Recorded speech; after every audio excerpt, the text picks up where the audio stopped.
ಉಡುಪಿ ಜಿಲ್ಲೆಯಲ್ಲಿ ತಾಪಮಾನದ ಬಿಸಿ ಮೀನುಗಾರಿಕೆಗೆ ತಟ್ಟಿದೆ. ತೀರ ಪ್ರದೇಶದಿಂದ ಆಳ ಸಮುದ್ರಕ್ಕೆ ಮೀನುಗಳು ವಲಸೆ ಹೋಗಿವೆ. ಮತ್ಸ್ಯಕ್ಷಾಮ ಹಿನ್ನೆಲೆ ಅವಧಿಗೂ ಮುನ್ನ ಬೋಟುಗಳು ವಾಪಸ್ ಆಗ್ತಾ ಇದ್ದಾವೆ. ಮಲ್ಪೆ ಬಂದರಿನಲ್ಲಿ ಲಂಗರು ಹಾಕಿದಾವೆ ಸಾವಿರಾರು ಬೋಟ್ಗಳು. ತಾಪಮಾನ ಏರಿಕೆಯಿಂದ ಮೀನುಗಾರರಿಗೆ ಕೋಟ್ಯಾಂತರ ರೂಪಾಯಿ ನಷ್ಟ ಆಗಿದೆ.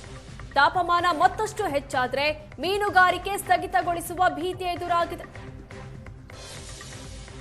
ತಾಪಮಾನ ಏರಿಕೆಯ ಬಿಸಿ ಕೇವಲ ಮನುಷ್ಯರನ್ನು ಮಾತ್ರ ಅಲ್ಲ, ಪ್ರಾಣಿ ಪಕ್ಷಿಗಳು ಜಲಚರಗಳಿಗೂ ಕೂಡ ಎಫೆಕ್ಟ್ ಆಗ್ತಾ ಇದೆ. ಮುಖ್ಯವಾಗಿ ಕರಾವಳಿ ಭಾಗದಲ್ಲಿ ಮೀನುಗಾರಿಕೆ ಬಹಳ ಒಂದು ಪ್ರಮುಖವಾದ ಉದ್ಯಮ ಅಂತಲೇ ನಾವು ಹೇಳ್ಬೋದು. ಈ ಬಾರಿ ತಾಪಮಾನ ಏರಿಕೆ ಆಗ್ತಾ ಇರುವಂತಹ ಪರಿಣಾಮ ಮೀನುಗಾರಿಕೆಯನ್ನು ಕೂಡ ಬಹುತೇಕ ಮೊಟಕುಗೊಳಿಸಿ ಅನೇಕ ಆಳ ಸಮುದ್ರಕ್ಕೆ ಹೋಗಿರುವಂಥ ಬೋಟುಗಳು ವಾಪಸ್ ಆಗ್ತಾ ಇರುವಂಥ ದೃಶ್ಯವನ್ನು ನಾವಿಲ್ಲಿ ನೋಡಬಹುದಾಗಿದೆ. ಬಹಳ ಮುಖ್ಯವಾಗಿ ಇದು ತುಂಬ ಚೆನ್ನಾಗಿ ಮೀನು ಸಿಗಬೇಕಾದಂಥ ಒಂದು ಕಾಲಘಟ್ಟ ಇದು. ಆದರೆ ಮೀನಿನ ಲಭ್ಯತೆ ಕಡಿಮೆ ಆಗ್ತಾ ಇದೆ ಅನ್ನುವಂಥದ್ದು ಮೀನುಗಾರರು ಹೇಳ್ತಾ ಇರುವಂಥ ಮಾತು. ಇದಕ್ಕೆ ಮುಖ್ಯವಾದ ಒಂದು ಕಾರಣ ಏನಂತಂದರೆ ತಾಪಮಾನ ಏರಿಕೆ ಆಗುವಂಥದ್ದು. ಹಿಂದಿನ ವರ್ಷಗಳಿಗೆ ಹೋಲಿಸಿದಾಗ ಬಹುತೇಕ ಸುಮಾರು 1.5 ರಿಂದ 2 ಡಿಗ್ರಿ ಸೆಲ್ಸಿಯಸ್ನಷ್ಟು ಈ ಸಂದರ್ಭದಲ್ಲಿ ತಾಪಮಾನದಲ್ಲಿ ಏರಿಕೆ ಆಗಿದೆ.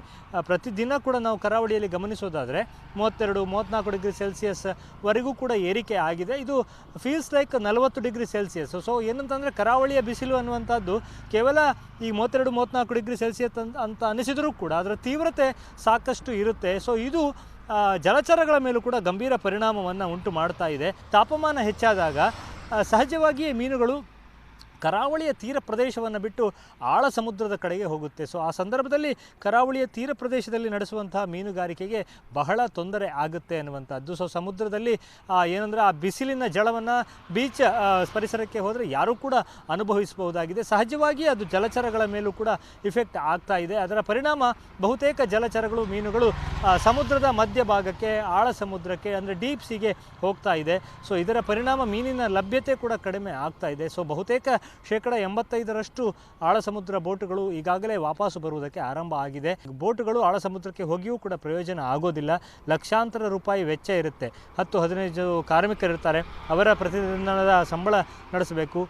ಲಕ್ಷಾಂತರ ಮೌಲ್ಯದ ಡೀಸೆಲನ್ನು ಹಾಕಬೇಕಾಗುತ್ತೆ ಮತ್ತು ಐಸ್ ಇತ್ಯಾದಿಗಳನ್ನು ಹೇರಿಕೊಂಡು ಹೋಗಿ ಮೀನು ಸಿಕ್ಕಿಲ್ಲ ಅಂದರೆ ನಷ್ಟ ಅನ್ನುವಂಥದ್ದು ಕಟ್ಟಿಟ್ಟ ಬುತ್ತಿ. ಸೊ ಈಗ ತಾಪಮಾನ ಏರಿಕೆಯಿಂದ ಮೀನಿನ ಲಭ್ಯತೆ ಕಡಿಮೆ ಆಗಿರುವಂಥದ್ದು ಒಂದು ರೀತಿಯಲ್ಲಿ ಮೀನುಗಾರಿಕಾ ಬಂದರುಗಳನ್ನು ನೋಡಿದರೆ ಗೊತ್ತಾಗುತ್ತೆ. ಅದು ಮಂಗಳೂರು, ಮಲ್ಪೆ, ಗಂಗೊಳ್ಳಿ, ಬೈಂದೂರು ಯಾವ ಭಾಗದಲ್ಲಿ ನೋಡಿದರೂ ಕೂಡ ಬಹುತೇಕ ಬೋಟುಗಳು ವಾಪಸ್ಸು ಬಂದಿರುವುದನ್ನು ನಾವು ನೋಡ್ಬೋದು. 15% 20% ಬೋಟುಗಳು ಮಾತ್ರ ಸದ್ಯ ಆಳ ಸಮುದ್ರದಲ್ಲಿ ಮೀನುಗಾರಿಕೆಯನ್ನು ನಡೆಸ್ತಾ ಇದೆ ಅನ್ನುವಂಥದ್ದು. ಸೊ ಮೀನಿನ ವಲಸೆ ಹೆಚ್ಚಾಗ್ತಾ ಇದೆ. ಸೊ ತೀರ ಪ್ರದೇಶದಿಂದ ಆಳ ಸಮುದ್ರಕ್ಕೆ ಹೋಗ್ತಾ ಇರುವುದರಿಂದ ಮತ್ತು ಮಧ್ಯಪ್ರಾಚ್ಯ ಯುದ್ಧದ ಪರಿಣಾಮದಿಂದಲೂ ಕೂಡ ನಾವು ಗಮನಿಸಬಹುದಾಗಿದೆ. ಏನಂತಂದರೆ ಡೀಸೆಲ್ನ ಲಭ್ಯತೆಯಲ್ಲೂ ಕೂಡ ಸಾಕಷ್ಟು ಏರುಪೇರುಗಳು ಆಗ್ತಾ ಇತ್ತು. ಸೊ ಆಹಾರ ಸಾಮಗ್ರಿ, ಈ ಕಾರ್ಮಿಕರಿಗೆ ಬೇಕಾದ LPG ಸಮಸ್ಯೆ, ಎಲ್ಲ ಸಮಸ್ಯೆಗಳು ಮೊದಲೇ ಬಾಧಿಸ್ತಾ ಇತ್ತು. ಅದರ ನಡುವೆ ಈ ಒಂದು ತಾಪಮಾನದ ಏರಿಕೆ ಅನ್ನುವಂಥದ್ದು ಬಹಳ ಗಂಭೀರ ಪರಿಣಾಮಗಳನ್ನು ಉಂಟು ಮಾಡಿದೆ. 35 ಡಿಗ್ರಿ ಸೆಲ್ಸಿಯಸ್ವರೆಗೂ ಕೂಡ ಈ ಬಾರಿ ತಾಪಮಾನ ಏರಿಕೆ ಆಗಿರುವಂಥದ್ದು. ಇಡೀ ಕರಾವಳಿಯ ಆರ್ಥಿಕತೆಯ ಬೆನ್ನೆಲುಬಾಗಿರುವಂಥದ್ದೇ ಮೀನುಗಾರಿಕೆ. ಉತ್ತಮವಾದ ಮೀನುಗಾರಿಕೆ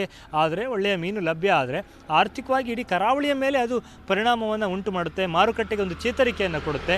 ಒಟ್ಟು ಕರಾವಳಿಗೆ ಬಹಳ ದೊಡ್ಡ ಹೊಡೆತವನ್ನು ನೀಡ್ತಾ ಇದೆ. ಉಡುಪಿಯಿಂದ ಕ್ಯಾಮ್ರಾಮನ್ ಹರೀಶ್ ಜೊತೆಗೆ ಶಶಿಧರ ಮಾಸ್ತಿಬೈಲು, ಏಷ್ಯಾನೆಟ್ ಸುವರ್ಣ ನ್ಯೂಸ್.